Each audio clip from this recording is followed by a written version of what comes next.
comprends. Désolé qu'il n'y ait pas plus de place, de juste laisser un passage au milieu. Parce que normalement, et je compte sur vous, il va y avoir des questions. Et moi, j'ai besoin de me déplacer. Et puis, je vous demanderai à tous d'aider à passer le micro dans ce cas-là, aux personnes qui veulent en poser. Voilà, merci, super. On attend encore quelques intervenants. Sachez que la conférence va être transmise en direct sur Facebook, sur notre page Facebook, Studirama, et que donc le replay sera évidemment disponible aussi sur notre page. Donc voilà, si vous entendez mal, si on n'aura pas le temps de tout traiter, vous inquiétez pas. Voilà, elle est en live sur Facebook et le replay sera disponible. Donc vous retrouverez toutes ces infos et tous nos échanges en ligne. On va encore attendre 2 petites minutes si d'autres intervenants nous rejoignent et puis on va commencer.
rapide, quoi.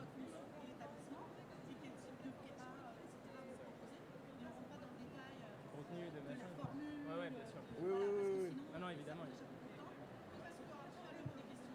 Oui. Ouais, Ouais, ouais. On y viendra. Ok. Ouais.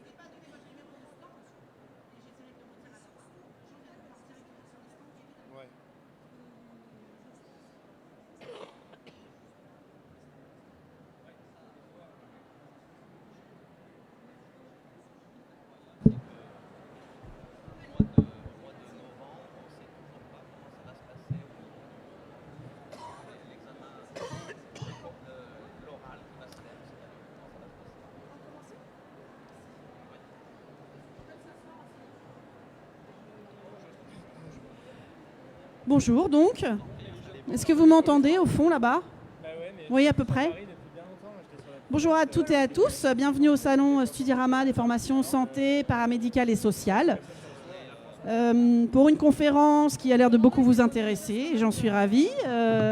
PACES, donc première année de médecine, comment la préparer et pour comment évidemment la réussir. On sait que c'est une année très difficile, avec un concours à l'issue. On en reparlera puisqu'il va se passer des choses, hein, vous avez dû l'entendre, une réforme autour de ce concours et de ce numerus clausus.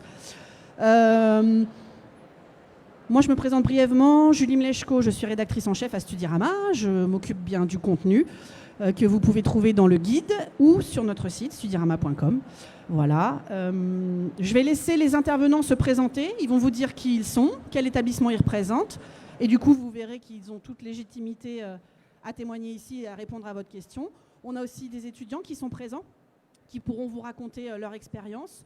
Le but pour moi, c'est pas qu'on parle comme ça en vous regardant dans les yeux. Je veux que vous posiez des questions parce qu'on a 45 minutes, allez, 1 heure devant nous. Il doit y avoir beaucoup de questions.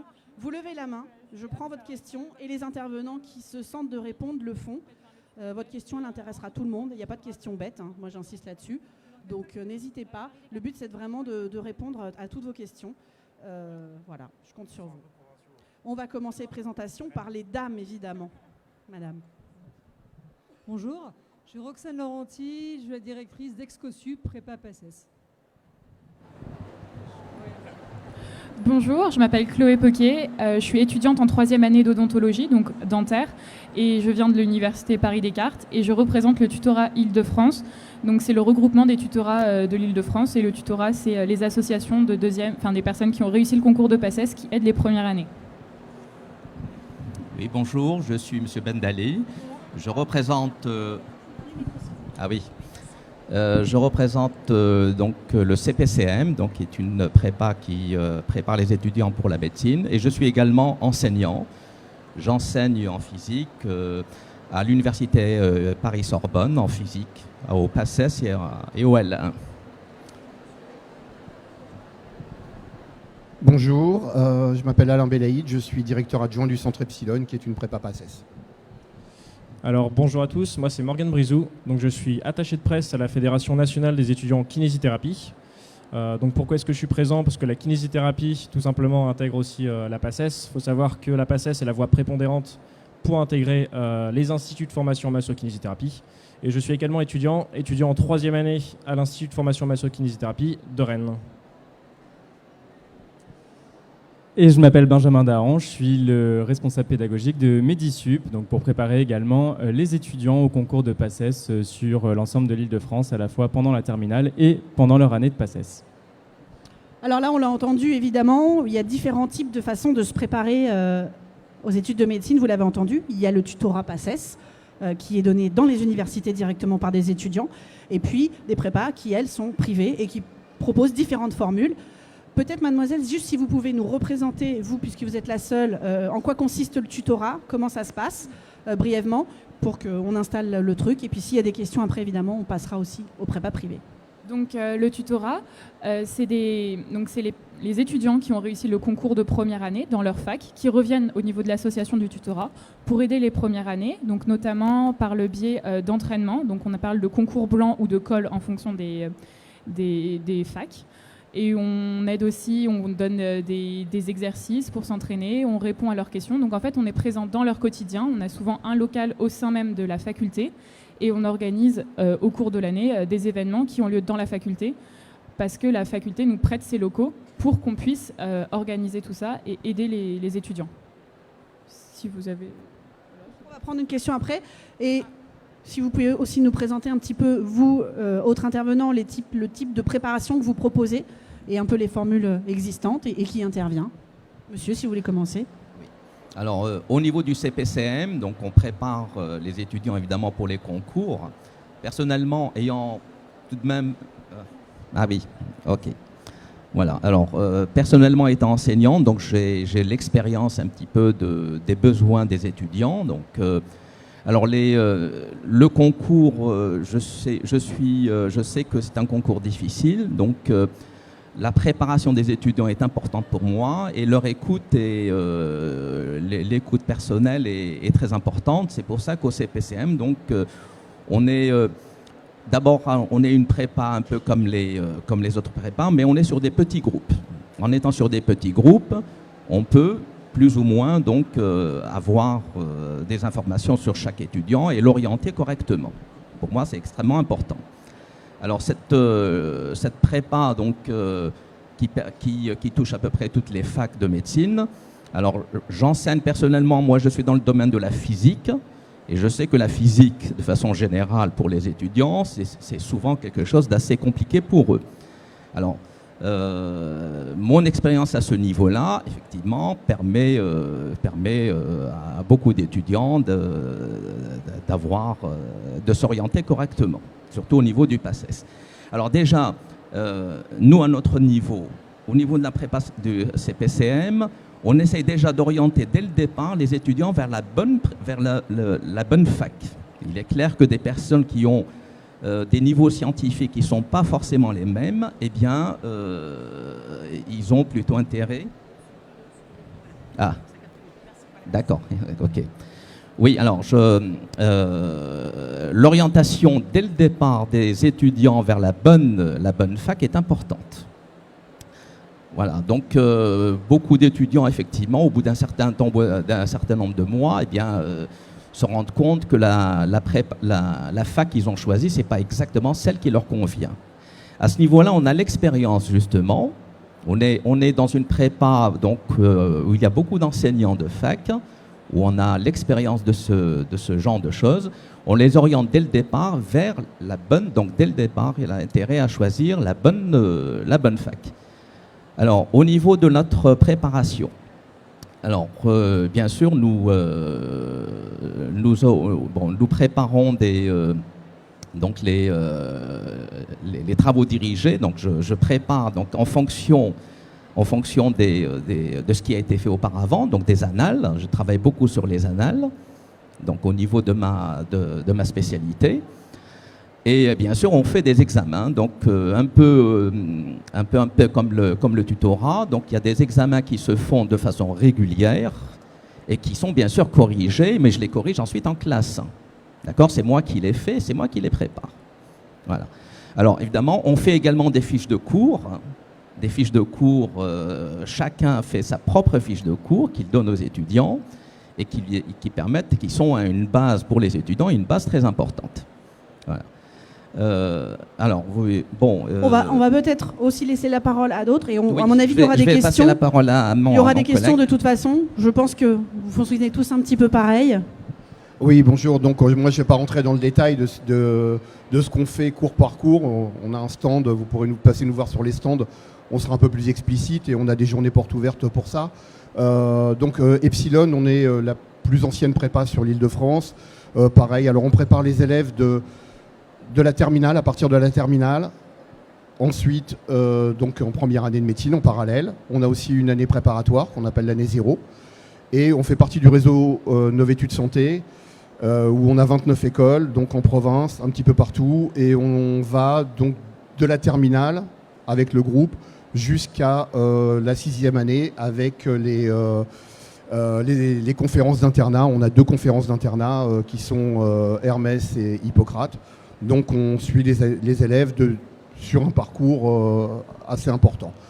Je pense que c'est à peu près tout ce que j'avais à vous dire pour l'instant. Je vais passer la com. Alors, moi, je vais prendre la parole en tant que donc représentant au bureau national de ma fédération étudiante. Faut savoir que l'ensemble des fédérations étudiantes qui passent par la PACES, donc que ce soit médecine, maïotique, odontologie, pharmacologie et kinésithérapie, donc on a aussi accès pour l'ergothérapie, pédicure, podologie, travaillent sur le tutorat entre filières. C'est-à-dire que les kinésithérapeutes travaillent avec les médecines, on travaille tous ensemble avec les pharmas. Voilà, on travaille vraiment tous ensemble sur ce projet qu'est le tutorat au niveau national pour l'envoyer au niveau local. En effet, par exemple, pour la kinésithérapie, il faut savoir qu'il y a 46 associations locales en kinésithérapie et que le bureau national de la FNEC, donc la Fédération nationale des étudiants en kinésithérapie, fait en sorte que ce tutorat puisse se développer au sein de chacun de ces instituts, mais aussi en lien entre chacun de ces instituts et les PACES avec lesquels il existe des conventions entre PACES et les instituts de formation en masso-kinésithérapie.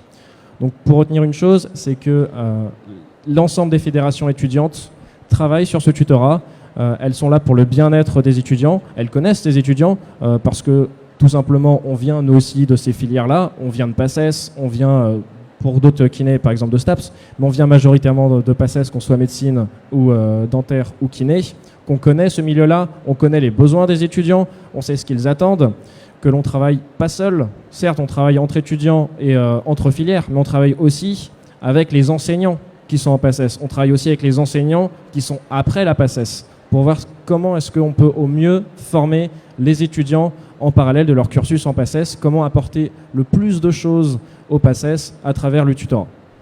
Là, je m'adresse aux deux étudiants. Vous pouvez nous parler un petit peu, et vous aurez la parole, hein. Vous pouvez nous parler un petit peu de votre première année. Vous y êtes passé la première année de PACES? Vous l'avez réussi direct? Vous l'avez raté? Vous avez recommencé? Comment ça s'est passé pour vous? Juste avant de parler de mon témoignage, je voulais juste insister sur le fait qu'au niveau du tutorat, nos supports de cours et d'exercices sont bien relus par les professeurs. Ce n'est pas seulement fait par les étudiants. On a tout le soutien du corps professoral parce que la grande différence en fait entre le tutorat et les prépas, c'est notamment le prix.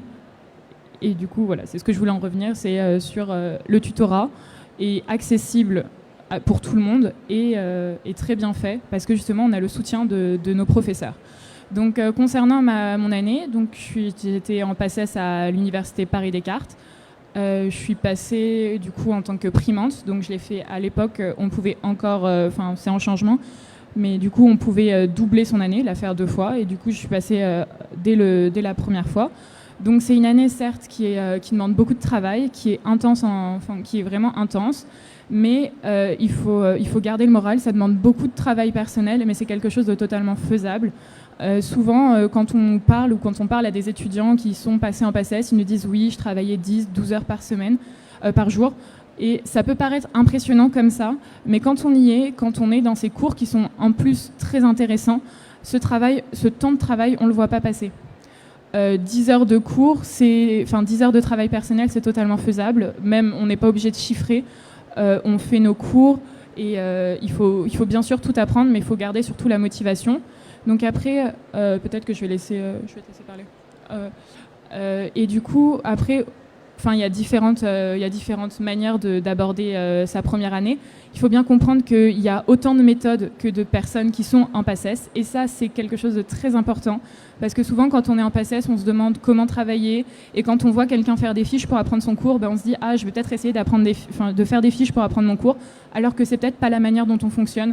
Si on a besoin de parler pour apprendre nos cours, il faut se faire confiance et parler pour apprendre nos cours. Donc il faut éviter de tomber justement dans ce souci d'imiter les personnes qu'on rencontre, parce qu'il y a vraiment autant de méthodes que d'étudiants. Après, donc il y a des gens qui vont en cours, qui ne vont pas en cours, donc ça dépend totalement de vous. En tout cas, ce qui est vraiment essentiel, c'est d'avoir quand même de l'entraînement. Donc quand on va en cours, on a le diapo, le professeur nous répond à nos questions, mais si on apprend bien notre cours, ça ne suffira pas.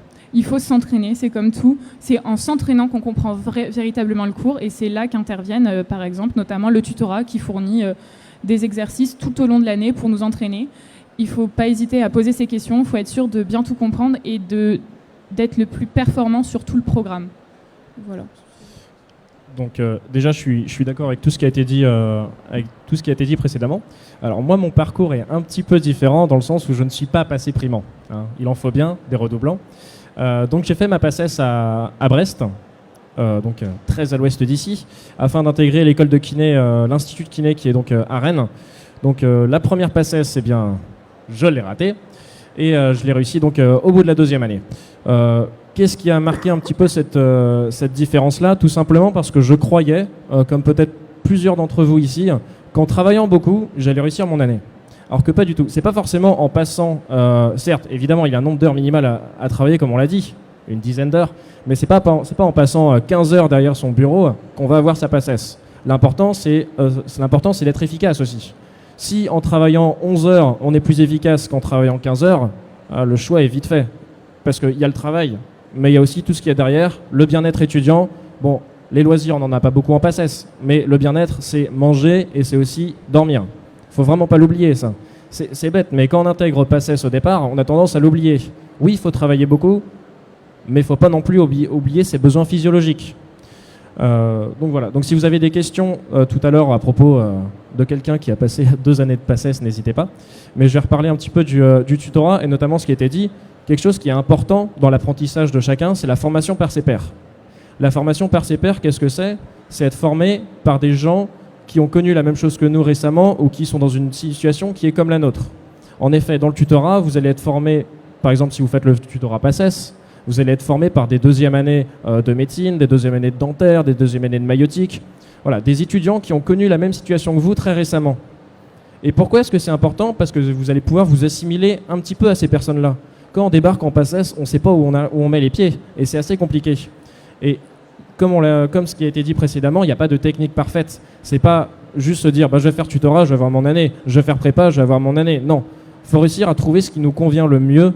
Et au sein du tutorat, vous pouvez côtoyer des étudiants qui ont connu ça très récemment, et vous allez pouvoir piocher dans chaque expérience, dans l'expérience de chacun. Ici, ça va être l'expérience notamment de nous deux.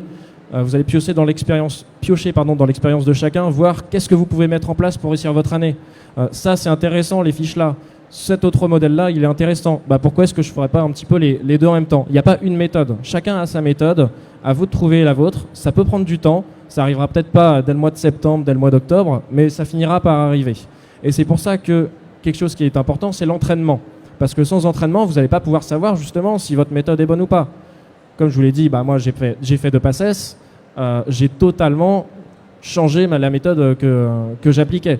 Première PACES, je passais tout mon temps en cours à tout surligner bêtement.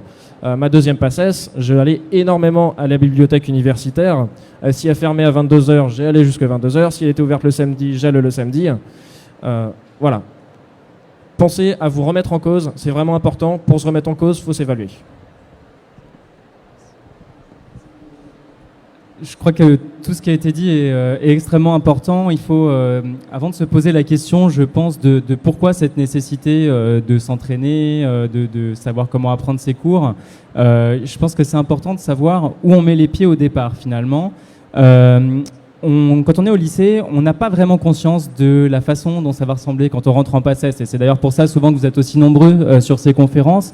C'est que on est habitué à sa petite classe, on est habitué à son prof qui nous connaît, qui fait l'appel, d'avoir des devoirs, d'avoir des contrôles. Ça nous embête un peu de devoir travailler comme ça régulièrement. Mais en fait, toutes ces choses-là, c'est ce qui fait qu'au mois de juin, quand vous allez devoir passer votre bac, vous saurez si vous êtes bon en maths, bon en SVT, mauvais en physique-chimie. En général, c'est plutôt ça. Et qui fait qu'au fur et à mesure de l'année, finalement, vous allez pouvoir trouver des méthodes qui fonctionnent. Au lycée, vous avez toute cette capacité qui vous est donnée justement par les profs et par l'encadrement. Et finalement, la difficulté quand on rentre en PACES, et c'était très juste ce qu'on a dit tout à l'heure, c'est qu'on va passer beaucoup de temps à travailler, mais en fait, on va passer aussi beaucoup de temps à se demander comment on doit travailler. Parce que l'objectif, c'est d'être meilleur que les autres. Et ça, c'est quelque chose qu'on ne connaît pas du tout quand on sort du lycée. C'est qu'au lycée, on est habitué à viser une note. C'est-à-dire qu'on est habitué à viser 10 sur 20 au bac. Globalement, on va réviser 3 semaines avant le bac, on va viser 10,01. Nos parents ne seront pas contents, mais ils ont fait la même chose quand ils étaient au lycée eux-mêmes. Donc c'est pas grave. Alors, mauvais conseil, hein. Vous révisez pas 3 semaines avant le bac. Voilà, juste une parenthèse. Bien évidemment. Pour autant, quand on est en fac, c'est souvent ce que les étudiants disent, c'est que souvent sur leur première expérience, quand ils rentrent primant, quand ils ne sont pas habitués, ils vont rentrer et finalement ils vont pas savoir changer et passer ce gap entre le lycée et la faculté. Et en fait, ils vont être habitués sur leur méthode de travail habituelle du lycée qui, malheureusement, ne va pas fonctionner à la fac puisque l'objectif, encore une fois, à la fac, c'est d'être meilleur que les autres. Jusqu'à présent, et pour encore un an au moins, il y a un numerus clausus, c'est-à-dire qu'il y a un nombre de places limité, filière par filière, permettant de poursuivre ses études. Et donc, l'objectif, si le 308e, parce que le numerus clausus médecine, c'est 308 à 15,2, il va falloir avoir 15,3 si on veut pouvoir être classé. Et là où on se dirait au lycée, j'ai 15 de moyenne, donc je suis super fort et je vais avoir mention bien au bac, là, quand on se retrouve comme ça à la fac avec 15, malheureusement, on n'a pas la capacité de poursuivre ses études. Donc c'est pour ça que finalement, il y a tous ces encadrements qui sont proposés à côté, que ce soit le tutorat, que ce soit les prépas, pour justement essayer de trouver ces outils qui vous permettent de vous enlever la partie dont je parlais tout à l'heure, qui est « je me demande comment je dois travailler ». Parce que l'objectif, c'est de pouvoir être plus efficace et plus rapide que les autres. Sur 3 points, 3 difficultés qui sont régulières à la fac. Tout d'abord au niveau du cours, parce que le cours est complètement différent du lycée.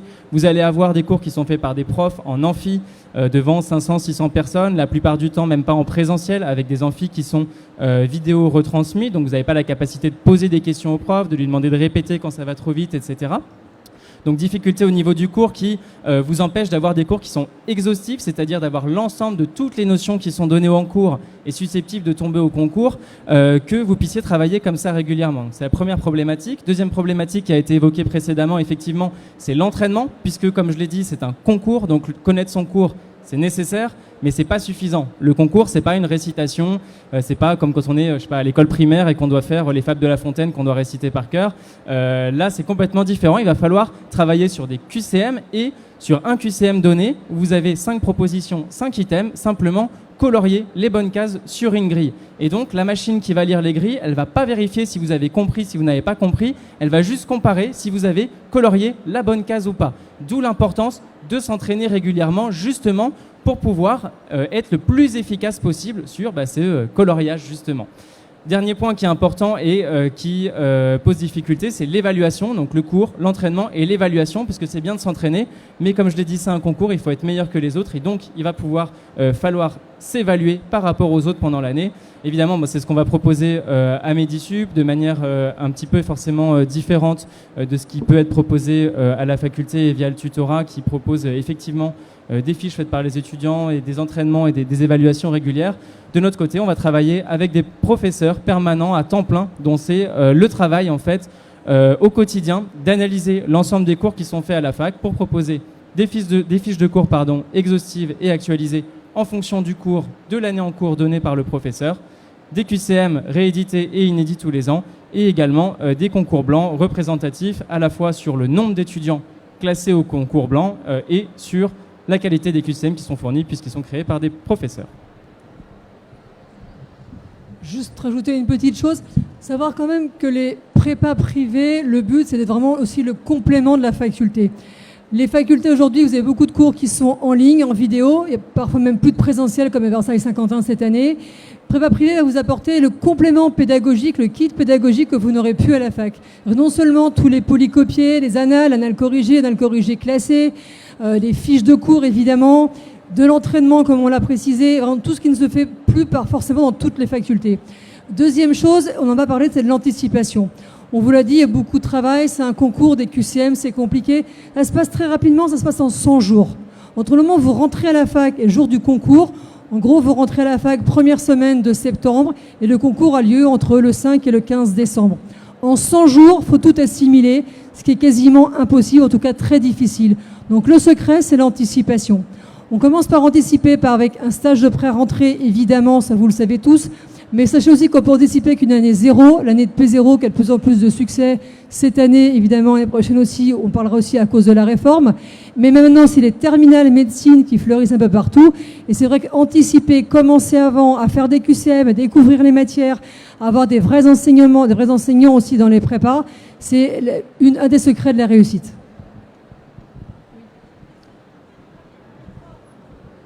Première question sur la réforme qu'on a déjà évoquée. Donc du concours, du redoublement. Je pense que vous pouvez tous prendre un peu la parole pour compléter. Alors, je vais parler donc au nom de la FNAC, parce que justement on travaille là-dessus. Vous parlez bien de la réforme qui va avoir lieu dans le plan Ma Santé 2022 et la suppression des numerus clausus. Et la fin du redoublement. Ou celle de PACES et la fin du redoublement. Les deux en fait. Je pense que tous les intéressent. Pour celle de la fin du redoublement, je vais plutôt laisser la parole à ma collègue alors. Et moi j'interviendrai pour la deuxième partie. Alors du coup, la fin du redoublement déjà, elle n'est pas mise en place dans toutes les facultés. Donc c'est ça qu'il faut, pour l'instant, seulement les 3 facs parisiennes intramuros, donc Paris 5, Paris 7 et Paris 6, sont sous le format de PACES particulière ou PACES One. Donc c'est en un an. Donc au niveau du programme, c'est le premier semestre, un examen écrit à la fin du premier semestre, un examen écrit à la fin du deuxième semestre. À partir de ce moment-là, les 80 premiers % du numerus clausus sont directement admis en année supérieure de la filière qu'ils ont demandé. Et pour les 20, pour remplir les 20 derniers % du numerus clausus, on va prendre les personnes qui étaient classées dans les 20 derniers % et ceux qui n'étaient pas encore classés, et on va leur faire passer des oraux. Voilà, du coup, voilà, c'était exactement. Donc c'est ça ce qui se passe au niveau de la PACES, donc de la PACES particulière, qui est donc il y a eu une année et pour l'année de transition, tout est fait en sorte qu'il n'y ait pas de perte de chance, que ce soit pour les personnes qui ont redoublé leur année et les personnes qui arrivent dans le format pour lequel c'est leur première année et qui n'auront pas le droit de redoubler.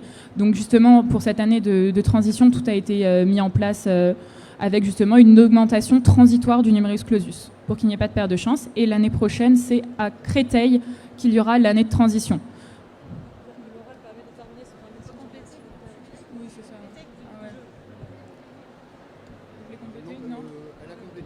Oui, je voulais juste rajouter que le principe des euros, bon, qui va être mis en place, dont on ne connaît encore pas toutes les modalités, le but du jeu, c'est de déterminer la motivation vraie, réelle des étudiants pour faire médecine, pharma, dentaire, sage-femme, et essayer de ne plus avoir des élèves ou des étudiants qui prennent pharma par défaut. Voilà. Ça va pas être simple, mais l'idée, c'est un petit peu ça. Et on peut rater. Imaginons qu'on rate donc après ça, oui, même les oraux. Qu'est-ce qui se passe exactement? Au niveau des oraux, du coup, il y a aussi donc la motivation, mais c'est aussi savoir, le raisonnement qui est mis en œuvre, comment on réfléchit face à une situation. Donc en fait, c'est dans la volonté de l'État de diversifier les profils des personnes qui font les filières de santé. Et si jamais on loupe donc cette PACES particulière, il a la possibilité de faire du coup les alter-PACES, donc intégrer une licence et à la fin d'une licence présenter son dossier pour rentrer en deuxième année de médecine, dentaire, pharmacie, sage-femme. Kiné, je ne sais pas. Et kiné, non. Vas-y Alain, vas-y. Merci. Oui, juste une petite précision parce que ça inquiète beaucoup de monde ce non-redoublement. Alors ce qu'il faut bien comprendre, c'est que actuellement, vous avez des élèves qui vont arriver en fin de première année sur une grosse fac parisienne où on va dire qu'on prend 300 étudiants. Vous avez des élèves qui vont arriver millième. Ces élèves-là vont vous dire, bah oui, mais avec une PACES en un an, on ne peut plus y arriver. C'est un peu faux, parce que ces élèves auraient réussi en un an, vu que dans les 1000 premiers, de toute façon, il y aura 700 redoublants. Donc ces élèves ont autant de chance, les élèves qui vont arriver dans les 1000 premiers. Là où ça va poser un petit problème, c'est pour les élèves qui, on va dire, ont besoin d'une année de maturité. Il y a des élèves qui ont largement le niveau d'aller en deuxième année, mais qui n'avaient pas la maturité nécessaire en première année et qui ne savaient pas encore bien s'organiser, qui avaient besoin de cette année supplémentaire pour y arriver, comme notre camarade là qui sûrement avait besoin de cette année supplémentaire. Mais ça ne veut pas dire, lui, s'il avait eu la PACES particulière, il serait peut-être passé en un an parce qu'il était peut-être, du coup, il n'aurait pas eu les redoublants devant lui. Donc, il ne faut pas non plus en avoir trop peur. Et je donne un petit exemple, c'est que par exemple, cette année, sur Paris 6, on a beaucoup d'étudiants qui d'habitude arrivent du 78. Parce que aller à 50 ans en Yvelines, c'est assez difficile. Et donc, c'est plus facile de prendre un train qui vous amène directement à Paris. Cette année, beaucoup d'étudiants du 78 ont évité de venir à Paris et sont allés à Saint-Quentin, dans leur fac de secteur. Moralité, il y a 300 étudiants de plus, il y a 300 primons de plus à Saint-Quentin en Yvelines. Du coup, leurs chances, elles sont réduites aussi. Donc, le calcul, voilà, éviter la PACES particulière, ce n'est pas forcément un bon calcul. De toute façon, ça va se généraliser, donc il va falloir en passer par là. Donc, il y a un choix à faire, il va falloir bien y réfléchir. C'est un peu difficile, mais bon, en parlant avec soit les gens du tutorat, soit avec nous un petit peu plus, on peut essayer de vous conseiller un peu mieux. Sur la réforme santé. Du coup, là, il y avait une deuxième partie de question sur la réforme sur le plan santé, qui donc va être mis en place à partir de la rentrée 2020. Déjà, le point qui est important, justement, c'est cette date de la rentrée 2020, puisque c'est ce qui a été annoncé par le président, par la ministre de l'Enseignement supérieur. Ça veut donc dire que pour la rentrée de septembre 2019, donc pour ceux qui sont en terminale cette année, cette réforme ne vous concerne pas directement, en tout cas sur votre première année. Donc ça, c'est un point qui est important, c'est-à-dire que sur les renseignements que vous prenez, il faut pour l'instant vous intéresser aux renseignements qui concernent la PACES qui existe encore. Ça, c'est vraiment important de ne pas s'emballer sur des choses qui vont avoir lieu dans 2 ans, sachant que vous allez passer un concours dans 1 an seulement. Deuxième chose par rapport à ces réformes, c'est que mon collègue qui est à côté vous en parlera mieux puisqu'il travaille directement sur le sujet. Mais en tout cas, des informations qu'on récupère un petit peu à droite à gauche.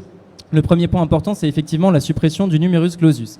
Ça veut dire quoi la suppression du numerus clausus? Ça veut dire que jusqu'à présent, c'est le gouvernement directement qui décide, fac par fac, combien d'étudiants vont avoir le droit de passer en deuxième année de médecine, de dentaire, de sage-femme, de kiné, de pharmacie. À partir de la réforme et de cette suppression du numérus, ce sera donc directement à chaque faculté de prendre la décision du nombre d'étudiants qu'ils vont former directement dans leurs différentes filières. Donc ça, c'est un point qui est important. Ça veut donc dire qu'il y a un transfert de compétences finalement sur ce choix du nombre d'étudiants qui vont passer, mais ça ne veut pas dire pour autant qu'il y a une suppression de la sélection. Et ça a été dit de manière ferme de la part aussi du président. Il faut faire très attention aux discours qu'on peut entendre, de dire « Ah bah super, médecine, il n'y a plus de concours, il n'y a plus de numérus, maintenant tout le monde peut faire médecine ». Il faut faire, je dis médecine, bien sûr, c'est valable pour les autres filières aussi, mais il faut faire vraiment super attention à ça. C'est que le président a bien insisté sur le fait de dire qu'il a dit, je crois texto, la filière médecine restera une filière d'excellence et donc il ne s'agit pas pour autant de supprimer la sélection à l'entrée. Donc ça veut donc dire qu'il va falloir trouver de nouvelles formes pour pouvoir effectivement réussir, mais probablement avec plus de chances et des profils plus diversifiés, c'est-à-dire avec des profils un petit peu différents de ceux qui sont actuellement majoritairement acceptés en deuxième année, qui sont principalement des bacheliers S avec mention bien ou très bien dans la très très grande majorité. Et donc l'objectif, c'est d'avoir des profils un petit peu diversifiés, mais je vais laisser mon collègue vous parler un petit peu, je pense, plus du contenu de la réforme à proprement parler. Alors, pour ce qui touche au contenu de la réforme, je vais en fait ne pas trop m'exprimer dessus, tout simplement pourquoi parce que cette réforme de la santé est en cours d'être traitée, elle est en traitement au ministère de l'Enseignement supérieur et de la Recherche et de l'Innovation, avec les représentants de filières de santé, comme la FNEC que je représente, mais aussi avec les représentants des doyens des universités ou les représentants des directeurs d'instituts. Voilà, on est encore en cours de travail. Pour l'instant, il n'y a pas grand-chose, il n'y a rien d'officiel, à part que on supprime la PACES, on supprime le numerus clausus. Évidemment, la sélection sera toujours là. Ça va aller assez vite, peut-être les informations que vous allez avoir, courant 2019. Néanmoins, on ne peut pas affirmer aujourd'hui qu'il va y avoir telle méthode qui va être appliquée en septembre 2020. Pour l'instant, on ne peut pas le dire. C'est en cours de travail. Tout ce que je peux vous dire à l'heure actuelle, c'est que pourquoi la réforme ? C'est parce que l'on souhaite arrêter le gâchis humain qu'est la PACES. On souhaite, comme on l'a dit précédemment, mettre en place un système de recrutement de profils différents à valoriser, parce que les études de santé, ce n'est pas que un étudiant qui a fait une première S ou ensuite une terminale S avec option SVT, puis une PACES. C'est intéressant d'avoir, évidemment, 90% des étudiants sont comme ça, je l'en suis aussi, mais c'est intéressant d'avoir une multiplicité des différents profils. Par exemple, en kinésithérapie, on a certes la voie d'accès par PACES, mais on a aussi la voie d'accès par tout ce qui est les dispositifs autres alter PACES, mais aussi par une première année de licence en STAPS, une première année de licence en sciences. Et cette méthode-là, c'est une méthode que l'on continue de mettre en avant, que l'on souhaite qu'elle se retrouve justement dans la réforme, le fait d'avoir une multiplicité des différents profils, notamment avec la réforme. Donc pour l'instant, il n'y a rien de fixé. Vous en saurez plus concernant courant 2019, mais il n'y a pas de raison de s'inquiéter que ça va être quelque chose de pire. Bien au contraire, on va vers quelque chose qui met l'accent sur le bien-être de l'étudiant, sur sa possibilité d'orientation au cours de ses études et sur sa possibilité de réorientation aussi. Donc voilà, si vous avez des questions là-dessus, ça risque d'être compliqué d'y répondre parce que pour l'instant, il n'y a rien d'officiel. Donc voilà. On va prendre une question ici. Oui, c'était une question pour le monsieur de Paris 6. Si les étudiants du 78 qui sont inscrits majoritairement à Saint-Quentin et plus à Paris 6, est-ce que c'est pas parce que Parcoursup bloque l'accès des banlieusards sur Paris ? Non, je crois pas. En fait, Je pense pas. Je pense pas que ce soit pour ça. Les banlieusards, il y en a toujours à Paris. De toute façon, regardez. Si vous prenez la population, il y a beaucoup plus de gens qui habitent en banlieue, d'étudiants en banlieue, que d'étudiants à Paris. Quand on prend le total des places qu'il y a en médecine sur l'Île-de-France, il y a plus de places dans les facs intramuros que dans les facs de banlieue. Donc il y a besoin que ces étudiants de banlieue viennent à Paris de toute façon. Si je peux juste rajouter quelque chose, à Paris Descartes, on a eu ce même effet. En fait, tout simplement, il y a eu beaucoup moins de demandes qu'avec APB. On a eu moins de demandes parce que justement, ça a fait très peur aux étudiants. Et du coup, il y a eu beaucoup moins de demandes, du coup, forcément moins de prix. Et nous aussi, à Paris Descartes, on a eu une réduction du nombre d'étudiants. Je vais rajouter un truc sur Parcoursup. C'est un système qui a changé par rapport à APB. Au départ, ça peut être un peu choquant quand vous l'ouvrez le 21 mai. Certains ont eu les 7 facultés, avaient le choix entre les 7, d'autres avaient rien du tout, étaient en attente. Au final, tout le monde a eu la faculté qu'il désirait. Et c'est un jeu de patience. Certains ont dû attendre jusqu'à fin juillet au plus tard. Finalement, on revient au système qu'on avait avant. Mais fin juillet, tout le monde a eu, même Créteil et Bobigny ont été beaucoup plus longs à accepter les dossiers. Mais tout le monde, finalement, a eu la faculté de son choix, son vœu. Donc c'est vraiment un jeu de patience, mais il n'y a pas de difficulté. Pour terminer, donc encore une fois sur Parcoursup, donc ça a été annoncé également par Madame Vidal qui a fait une interview dans le journal du dimanche il y a quelques semaines, qui a annoncé que là, entre la Toussaint et Noël, elle allait annoncer une légère modification du calendrier. Donc sur le fond, le mécanisme va continuer, mais le calendrier va probablement être un petit peu avancé par rapport aux années précédentes. Donc probablement avoir moins de temps pour faire son choix de filière aussi. C'est bien que vous soyez là sur le salon pour bien vous renseigner justement. Derrière, des réponses qui seront données plus rapidement également et probablement dès mi-juillet, fin juillet maximum, vraiment des réponses données à l'ensemble des étudiants, toutes filières confondues. Voilà. Oui, étant enseignant donc, à Paris 6, j'ai regardé un peu les profils des étudiants qu'on recevait donc, pour cette année.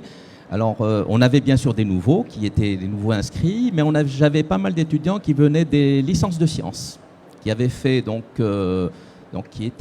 qui avaient fait un parcours en licence, donc qui avaient fait la première année licence, et puis revenaient vers le PACES.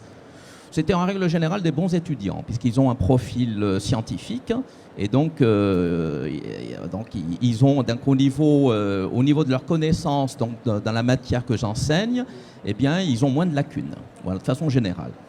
Alors évidemment, au niveau donc, des personnes, au niveau de Paris ici, c'est vrai qu'on a beaucoup de monde qui vient de la région parisienne, de banlieue, et puis en règle générale, ils sont extrêmement motivés. Voilà. On a 2 questions, une ici. Merci. Bonjour. Pour être tout à fait pragmatique, sans parler de 2020, puisqu'encore une fois, avant 2020, il y a 2019. Et je crois que les terminales, cette année, ce qui les intéresse, c'est ce qui va se passer dans quelques mois. Donc, pourquoi ? Parce qu'un certain nombre vont passer en deuxième année. Donc, ce qui se passera sur l'entrée en première année de 2020, c'est peut-être pas le sujet d'aujourd'hui.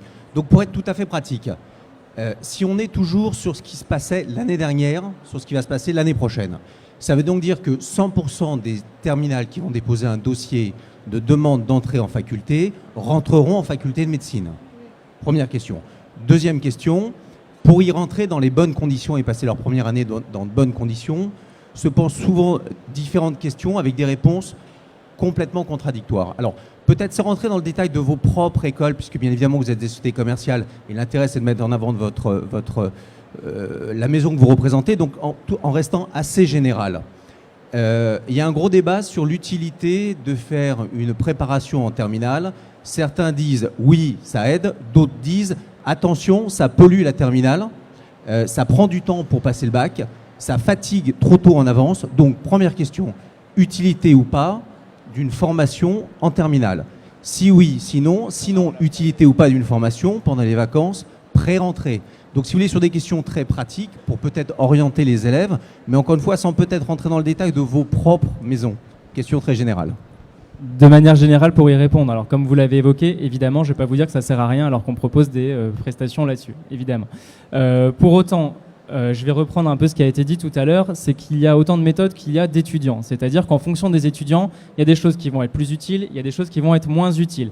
Je sais que c'est extrêmement difficile quand on est au lycée, quand on est parent de lycéen, de savoir à l'avance ce qui va être utile pour son enfant par la suite. Pour autant, je pense que effectivement, il peut y avoir ce débat sur la prise de temps, sur la pollution pendant l'année de terminale.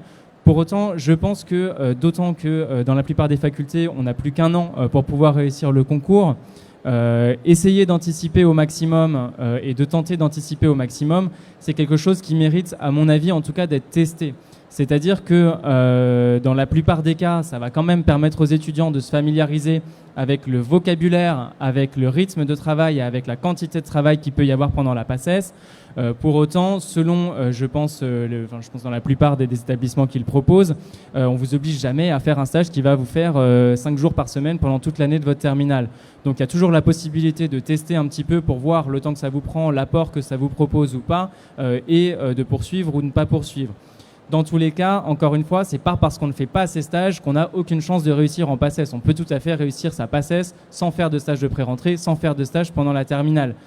Mais il y a des étudiants pour lesquels, évidemment, avoir déjà vu les notions, les avoir déjà entendues, avoir déjà fait des QCM et des concours blancs dessus, c'est indéniable que ça leur fournisse une aide. Donc c'est un peu une réponse de Normand que je vous fournis, mais encore une fois, à mon sens, ça ne coûte rien d'essayer. Non, mais clairement, ça dépend aussi de la capacité de travail dont on est capable en terminale, qui n'est pas la même en première année ou quand on aura 22 ans, on est d'accord. Donc c'est vrai que là, c'est difficile de vous donner une réponse arrêtée.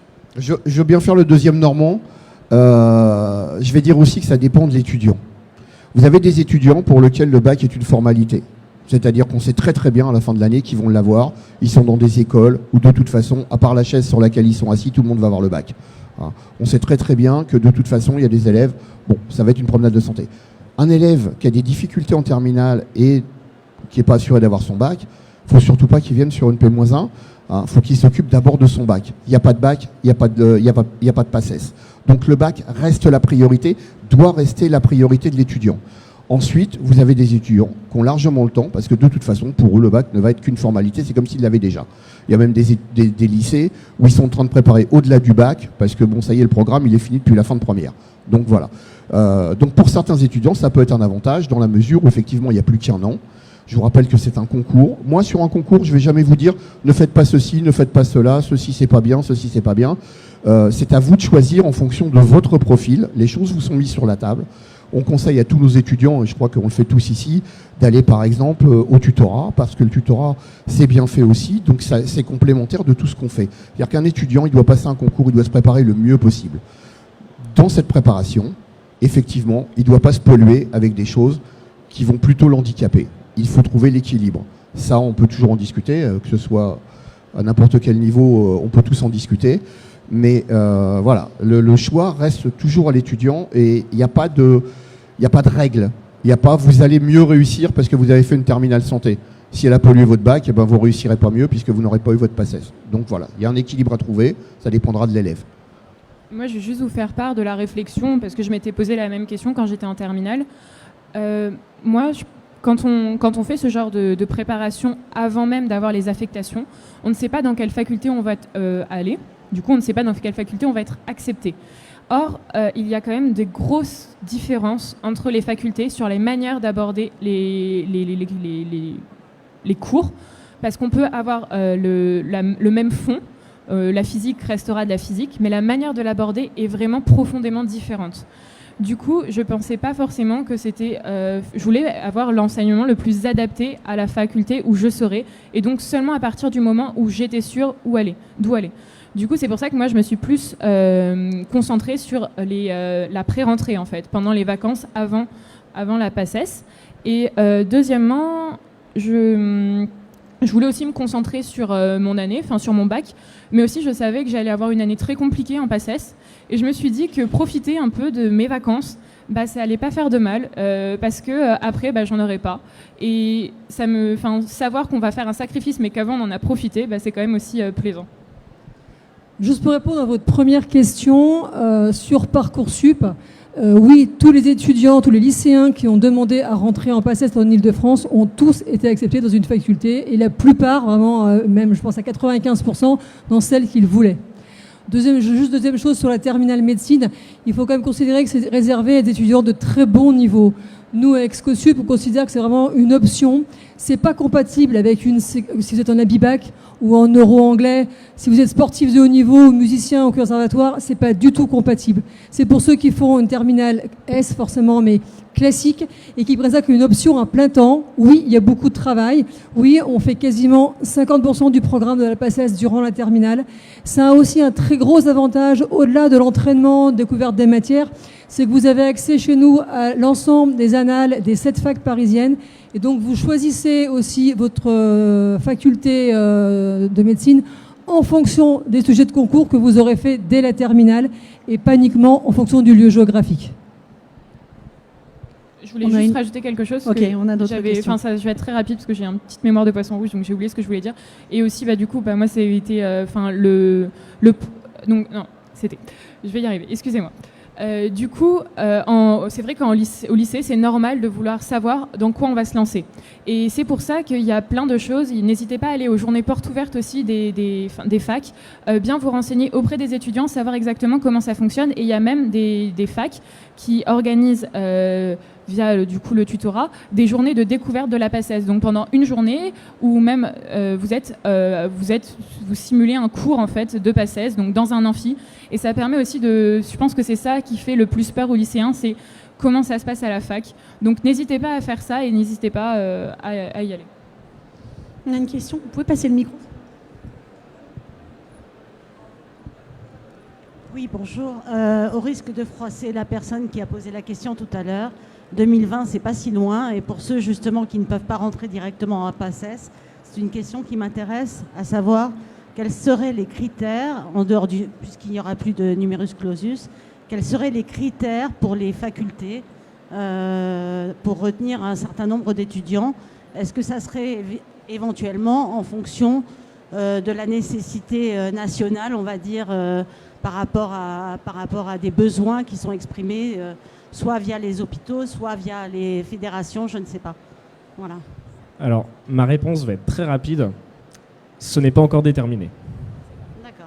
Alors non, pour l'instant, vraiment, il y a quand même peut-être des pistes éventuellement qui sont envisagées, puisque vous faites partie d'une fédération. Est-ce que vous proposez justement certains critères en fonction des besoins justement dans votre spécialité, qui serait éventuellement celle qui intéresserait ma fille? Voilà, savoir est-ce que vous avez des critères précis en fonction de la nécessité nationale, par exemple? Alors, effectivement, il va toujours y avoir une sélection. Le numerus clausus, en son propre nom, n'existera plus, mais il y aura toujours une sélection. Les quotas existeront toujours au sein des universités. Mais pour l'instant, dans le cadre de la réforme, on est juste sur par quoi est-ce que on va remplacer la PACES. Vers quoi est-ce qu'on va tendre? Pour l'instant, dans la réforme, on n'est pas encore dans le contenu. Il n'y a pas de nouvelles maquettes pédagogiques qui ont été écrites. Il n'y a pas de nouvelles modalités d'examen qui ont été mises en place. Pour l'instant, on est dans l'idée qu'est-ce qu'on va mettre en place. Donc pour l'instant, je ne peux pas répondre à votre question. Juste une petite chose. Dans les choses qu'on ne sait pas, il y a des choses qu'on peut quand même décoder. Alors dans ce qu'on peut décoder, je crois que tu l'as dit tout à l'heure, les facultés vont déterminer leur capacité d'accueil. C'est-à-dire les facultés vont vous dire moi je peux accepter en deuxième année que 50 étudiants de plus, 30 étudiants de plus, on ne sait pas. Pour l'instant on ne sait pas encore, ça va dépendre. Mais dans ce qu'on a vu quand même, il y a quand même un dossier de presse qui est sorti avec nos 2 ministres de tutelle plus le président. À aucun moment il y a 1 euro de plus pour la formation. Voilà, donc ça a un coût, d'accueillir des élèves supplémentaires de la 2e à la 6e année, ça a un coût. Il n'y a aucun euro de plus de prévu. Donc là, les facultés vont faire avec leur budget. Ne vous attendez pas tout à coup à ce qu'ils prennent 3 fois plus d'étudiants. Donc la sélection va quand même rester, ça a été dit, ça sera fait. On ne sait pas comment va se faire cette sélection, mais elle va quand même exister. Donc ça, c'est déjà une première chose. J'en avais une deuxième, mais je l'ai oubliée. Mais ça va me revenir tout à l'heure. Non, moi c'était juste pour compléter ma question, c'était en fait, est-ce que, je comprends bien la capacité des facultés, etc., mais est-ce qu'il y aura plus une notion médicale ou paramédicale, une notion de besoin? Oui, alors là j'allais y venir aussi. Dans tout ce qu'on a entendu, alors peut-être que tu as des informations supplémentaires, mais moi je n'ai entendu parler que de médecine. On ne parle que de médecine, c'est-à-dire on a très peu aussi, j'ai le dossier de presse, Ça ne parle que de médecine. Hein. À aucun moment on ne vous parle de dentaire, on ne vous parle de kiné, on ne vous parle, alors kiné, tu dois avoir plus d'informations, mais on ne vous parle pas des autres filières. C'est-à-dire, on ne vous dit pas que les autres filières vont exploser en numerus clausus. Alors, à ce propos, il faut savoir que pour répondre à cette question, que la FNEC a organisé une conférence de presse sur ce sujet très récemment, lundi.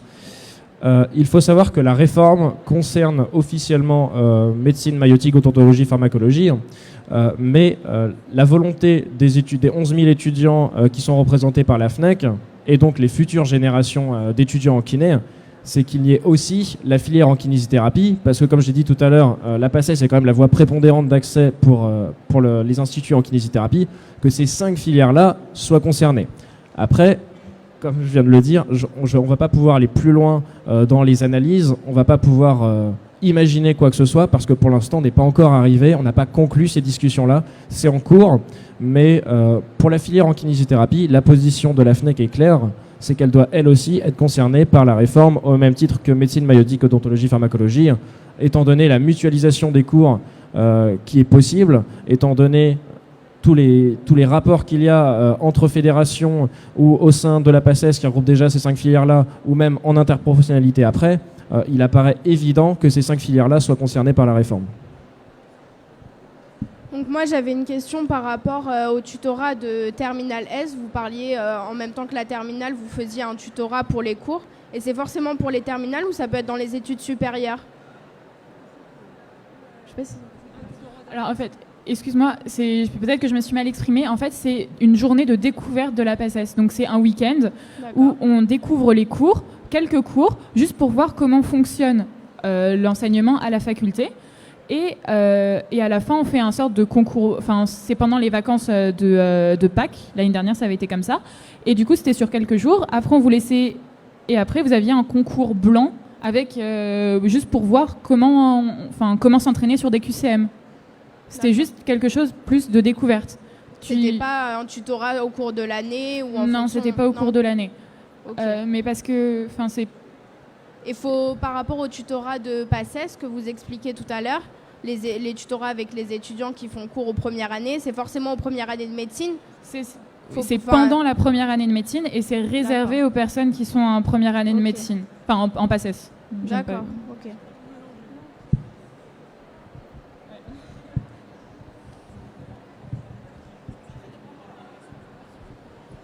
Bonjour, moi j'avais une question. Tout à l'heure, il a été dit un peu au début qu'il fallait pour bien choisir la bonne fac pour l'étudiant. Sachant qu'on va utiliser le système digital pour choisir des filières, comment on fait? Quels sont les critères de choix pour la bonne fac de médecine pour notre enfant? Alors, déjà, je pense que c'est à votre enfant de bien choisir sa faculté. Oui. Donc, il faut que ça soit vraiment à lui de regarder. Je pense qu'un critère primordial, c'est le temps de trajet si on veut aller à la fac. Donc après, ça dépend des facultés. Par exemple, à Paris 6, on peut se permettre d'habiter très loin car les cours sont donnés en live. Donc les cours sont enregistrés et directement diffusés. Donc si on habite loin et que ça ne nous déprime pas trop de rester chez nous, on peut le faire à distance. Sinon, moi, je pense que c'est quand même vraiment les critères pour aller à la fac, parce qu'il y a forcément des jours où on doit aller à la fac, que ce soit pour les enseignements dirigés, organisés par la faculté, qui sont des séances d'exercice, ou par exemple pour le tutorat ou la prépa, qui est souvent, si jamais vous faites une prépa située à côté de la fac. Donc, je pense qu'il ne faut pas excéder 1h30 aller-retour. Voilà. Okay. Et juste, il n'y a vraiment pas de différence entre les différentes façons d'enseigner entre fac, où il y a vraiment des fois des grosses différences? Les différences, c'est pas forcément sur... c'est plus sur... Par exemple, il y a des facs qui vont être plus axés sur le par cœur. Donc, c'est vraiment à l'enfant de voir, enfin au lycéen. Donc, par exemple, il y a des facs où il y a plus de réflexion. Donc, c'est plus résoudre des exercices. Le cours est utile, mais on ne nous demande pas précisément qu'est-ce qu'il y avait marqué comme phrase dans le cours. C'est pas quelque chose de par cœur. Donc, c'est justement... Il faut voir ce que l'on veut lorsqu'on est étudiant. Ceux avec lesquels on s'est le plus à l'aise. Pour deux choses par rapport à ça, effectivement, les facs ont des contenus différents, c'est-à-dire que chaque fac, chaque prof de chaque matière, donc on appelle des unités d'enseignement, chaque prof de chaque UE de chaque fac a une totale liberté sur le contenu de son cours et sur la façon dont il va poser le concours. Donc en fait, effectivement, d'une fac à l'autre, le concours de physique de Paris 6 va être complètement différent de celui de Créteil. Ou Mais celui comment de... on le sait? C'est ça la voilà. question. Donc du coup, la vraie question, c'est comment je sais quelle fac est plus sciences, physique, La bio. première chose à, je pense, retenir, c'est que quelle que soit la fac et quel que soit le contenu, la sélection reste la même et la difficulté reste la même. Ça doit être quelque chose qui est très important. C'est pas parce qu'on vous dit les matières sont soi-disant plus faciles à telle faculté et telle autre matière plus scientifique que ça va être plus facile dans cette matière. Quand on va être sur du par cœur pur, la différence, elle va se faire sur des tout petits détails du cours qu'il va falloir maîtriser. Quand on est sur de la réflexion, effectivement, un peu plus sur de la compréhension.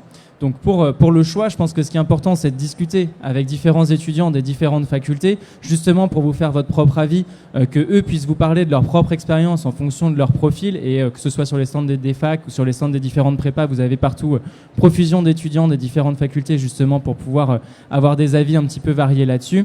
Ce qui est vraiment important, encore une fois, je pense, c'est de trouver la faculté qui vous permette de vous exprimer le mieux par rapport à vos propres capacités. Et donc, encore une fois, en ayant discuté avec les étudiants sur, je pense, le contenu des enseignements et les modalités de concours, ça vous permettra de juger. Après, il n'y a jamais une vraie fac qui convient parfaitement à tel étudiant et telle autre fac qui ne lui convient pas du tout. Il va toujours falloir faire quelques compromis entre la notion de distance par rapport au domicile ou au niveau des contenus, parce que parfois, effectivement... on veut aller à Paris Descartes parce qu'on est super fort en physique et les maths, on adore ça, etc. etc. Mais pour autant, c'est pas parce qu'effectivement, il va y avoir beaucoup de réflexions qu'il n'y a pas d'anatomie par cœur, qu'il n'y a pas de pharmacologie par cœur, etc., etc. Donc dans tous les cas, il va falloir être polyvalent au niveau de son apprentissage et de ses capacités de travail.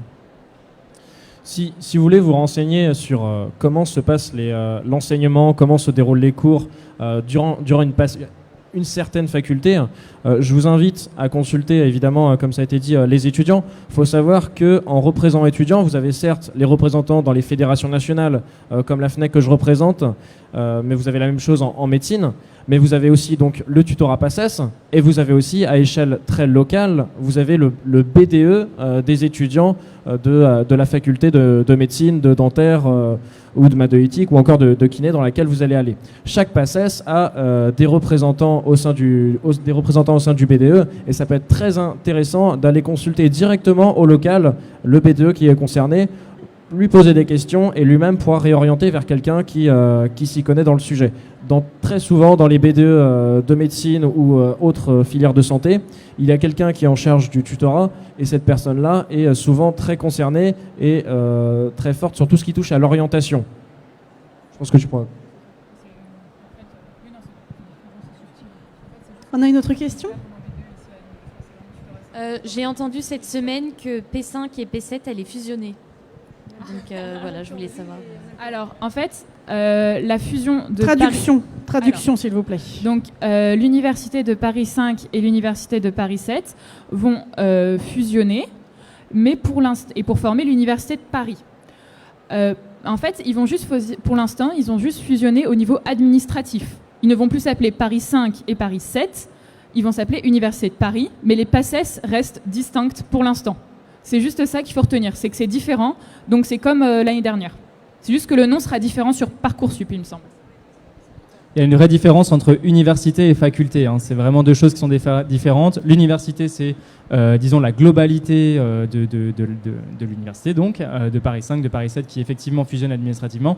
Et au sein de ces universités, vous avez ce qu'on appelle des UFR, donc des unités de formation, et notamment les unités de formation en PACES, en médecine, qui, elles, pour l'instant, restent totalement indépendantes les unes des autres, en tout cas. Alors moi j'ai une question par rapport à la réforme 2022. En fait, j'essaye de comprendre parce que je m'y perds un peu. J'aimerais bien savoir, moi imaginons que je suis en terminale, l'année prochaine je veux aller en PACES et j'ai deux options qui s'offrent à moi. Je réussis en tant que primant, tant mieux. Si je rate, est-ce que je pourrais redoubler? Est-ce que j'irai en alter PACES? De façon pragmatique, qu'est-ce que je vais faire? Où je serai dans 2 ans? Normalement, à la rentrée prochaine, il n'y a pas de modification. La réforme ne devrait pas être appliquée à la rentrée prochaine. Oui, alors non, je parle de la réforme, la nouvelle réforme de 2020. Mais ce qui est sûr, c'est qu'il y aura à la rentrée prochaine encore, voire plus, de facultés qui feront la PACES 1 ou la PACES particulière. Normalement, les 3 facultés parisiennes, P5, P6, P7 et Créteil, font l'année prochaine la PACES 1. Les autres, UVSQ, non, ne le fera pas. Bobigny et Paris 11, c'est toujours en discussion. Voilà. On le saura lors des JPO des universités qui ont lieu en février. Mais du coup, si jamais tu rates à la fin ta PACES, tu vas en licence. Donc, imaginons que tu as plus de 10 sur 20 à la fin de ta PACES, tu peux directement passer en deuxième année de licence. Et dès la fin de la deuxième année de licence ou à la fin de la troisième année de licence, si tu ne te sens pas prêt, tu peux préparer ton dossier pour faire justement cette passerelle pour rentrer en deuxième année. Donc, tu as toujours 2 chances. Mais c'est juste qu'elles sont un peu différentes, mais tu as 2 chances quand même. Excuse-moi, ouais. Pour répondre quand même à quelque chose, vu qu'effectivement en septembre 2020, ce sera la nouvelle formule de la New PACES, on va appeler ça comme ça, à partir de ce moment-là. Effectivement, pour les étudiants qui auront raté leur PACES en 2019-2020, on ne sait pas s'ils auront la possibilité quand même de repasser sur cette nouvelle licence, je ne sais pas comment elle s'appellera. Pour l'instant, on n'a pas cette information en fait. Mais tout ce qu'on peut dire, c'est effectivement, ça va être une lapalissade, mais de maximiser ses chances au maximum pendant son année de PACES pour essayer de l'avoir du premier coup. Et dans le pire des cas, en tout cas, d'avoir le meilleur dossier possible en fin de PACES avec les meilleures notes possibles pour éventuellement avoir un dossier à valoriser pour pourquoi pas tenter de redoubler à ce moment-là sur la nouvelle formule, on n'en sait rien.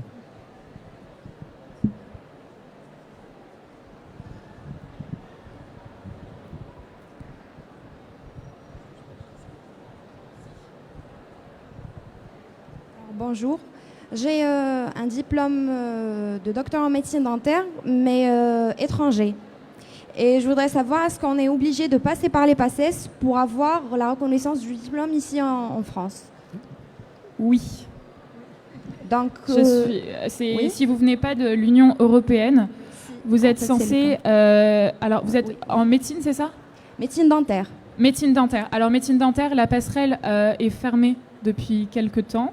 Et du coup, il faut repasser par la PACES. Voilà, c'est tout ce que c'est tout ce que je peux vous dire. Donc, on passe parce que en fait, j'ai une idée normalement. On passe les PACES après avec une décision ministérielle. On a le droit de passer quelques années. Oui, c'est ça. Vu qu'on a le donc, diplôme. À la fin de la PACES, quand vous êtes accepté en dentaire, vous pouvez passer une sorte d'épreuve pour vous faire sauter des classes et pouvoir finir plus vite. Mais il faut obligatoirement repasser par la PACES. Ok, merci beaucoup. Si jamais vous...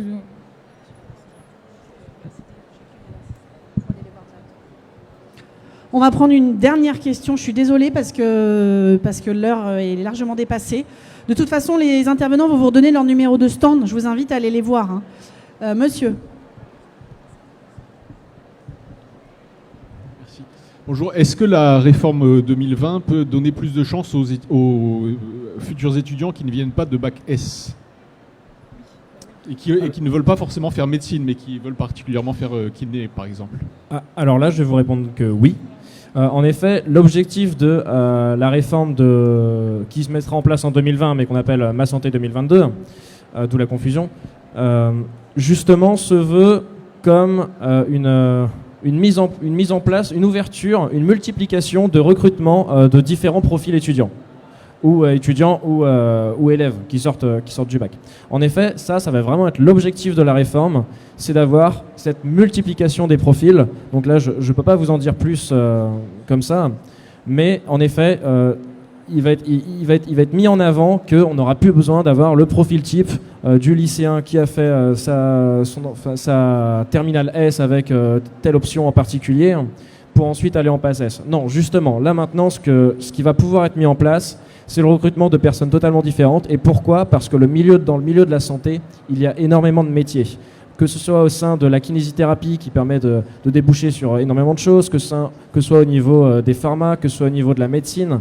Il n'y a pas que en médecine, le soin direct en médecine générale ou être chirurgien. Il y a énormément de choses et d'où l'importance notamment d'avoir des profils totalement différents et que c'est quelque chose de vraiment important.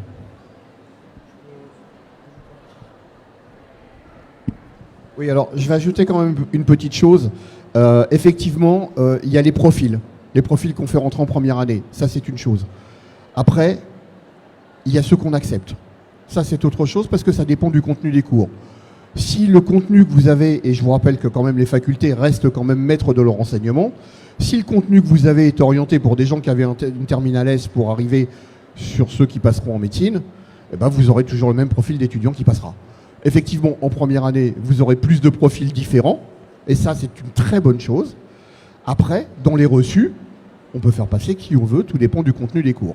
Donc, on verra avec l'application de la réforme. La PACES, au départ, quand la PACES a été créée, c'était pour mettre en place des passerelles pour justement aider les étudiants, après la PACES, à pouvoir mieux se recycler. Ça, on ne l'a pas beaucoup vu. Et ça a été amélioré un petit peu par rapport à avant, mais un petit peu simplement. Donc on espère, effectivement, je pense que c'est un vœu pieux. Maintenant, on verra comment ça se déroule, tout dépendra du contenu des cours. Surtout que normalement, les paramédicaux, je pense, vont rentrer dans le système licence. C'est en discussion. Voilà. Les kinés, on souhaite être intégrés effectivement aux filières médecine maïeutique, odontologie, pharmacologie, mais on verra pour le reste, mais on verra pour la kiné, on verra pour les médecines. Pour l'instant, il n'y a pas grand-chose de déterminé, et je suis désolé de vous le dire, hein, mais il va falloir attendre encore un petit peu avant de voir les choses aboutir, et même avant d'analyser les choses. Est-ce que vous pouvez chacun nous donner le nom de votre établissement et le numéro de stand où on peut vous trouver ? Donc l'établissement c'est Medisubscience et on est situé juste à l'entrée du salon, juste à droite. Alors pour la FNEC et pour l'ensemble des fédérations étudiantes, pour la FNEC on est au stand numéro 14 et on est entouré avec toutes les associations étudiantes, donc n'hésitez pas à aller toutes les voir. Excosup, stand 51 qui est juste là quand vous sortez de la conférence. Du coup, les tutorats sont au niveau des stands des fédérations, donc c'est le 10, 12, 13, 14, voilà. Pour le CPCM, c'est le stand numéro 16, c'est juste à la sortie, hein, c'est pas très loin d'ici. Juste un petit point donc à souligner en tant qu'enseignant. Alors c'est vrai que les programmes sont faits par des profs, mais je peux vous dire une chose, est-ce qu'il y a une formation spéciale pour faire le PACES? Nous, quand on fait nos séries, on se base sur les connaissances de terminale.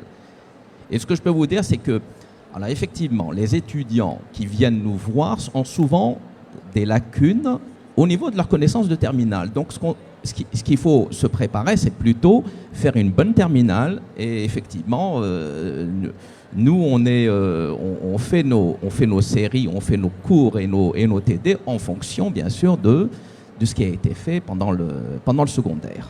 Voilà, c'est tout. Voilà, et donc pour le centre Epsilon, c'est le stand 3940. On est juste là, si vous tournez un petit peu la tête, vous nous voyez. On est juste la première en sortant. Donc voilà, je sais qu'il y avait encore beaucoup de questions. Je suis désolée. En tout cas, vous avez jusqu'à la fin de la journée, la fin du salon, pour vous renseigner encore. Donc n'hésitez pas. Et merci encore à nos intervenants.